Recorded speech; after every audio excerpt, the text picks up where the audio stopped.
கல்வி செய்திகள் வாசிப்பவர் சிவசக்தி ஸ்டார்.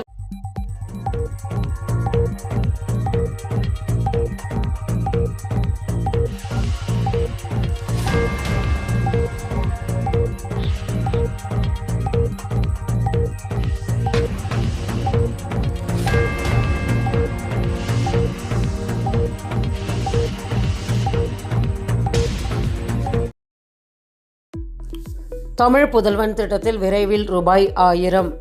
தமிழ் புதல்வன் திட்டத்தில் 6 முதல் 12ஆம் வகுப்பு வரை அரசு பள்ளியில் படித்த மாணவர்களுக்கு நடப்பாண்டு முதல் மாதம் ரூபாய் 1000 வழங்கப்பட உள்ளது. ஏற்கனவே கலை மற்றும் அறிவியல் கல்லூரிகளில் முதலாம் ஆண்டு வகுப்புகள் தொடங்கிய நிலையில் பொறியியல் கலந்தாய்வு இன்று தொடங்கியுள்ளன. BE முதலாம் ஆண்டு வகுப்பு தொடங்கிய பிறகு இந்த ஆண்டு செயல்படுத்தப்பட்டு மாணவர்களுக்கு மாதம் ரூபாய் 1000 வழங்கப்படும் என தகவல்கள் வெளியாகியுள்ளன.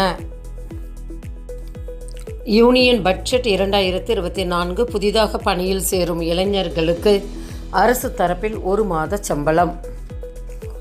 புதிதாக பணியில் சேரும் இளைஞர்களுக்கு அரசு தரப்பில் 1 மாத சம்பளம் வழங்கப்படும் என்று பட்ஜெட்டில் அறிவிக்கப்பட்டுள்ளது.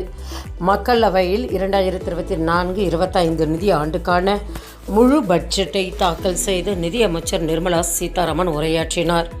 இந்நிலையில் 4.1 கோடி இளைஞர்கள் பயன்பெறும் வகையில் 5 சிறப்பு திட்டங்கள் வகுக்கப்பட்டுள்ளதாக அறிவிக்கப்பட்டுள்ளது.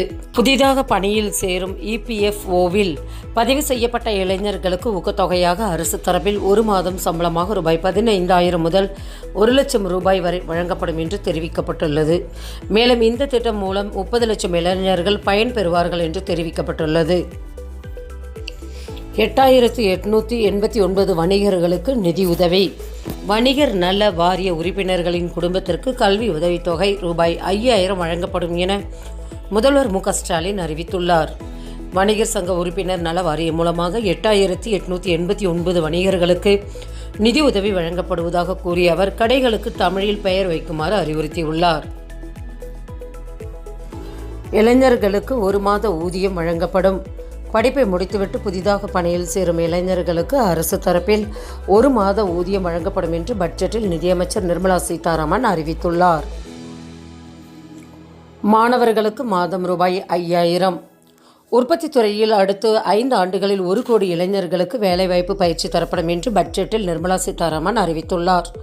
இந்தியாவின் 500 பெரிய நிறுவனங்களில் தொழில் பயிற்சிக்கான வாய்ப்பு அளிக்கப்படும் என்றும் பயிற்சி காலத்தில் மாணவர்களுக்கு மாதம் ரூபாய் 5000 உதவித்தொகையாக வழங்கப்படும் எனவும் தெரிவித்துள்ளார். செய்திகள் நிறைவடைந்தன. வணக்கம்.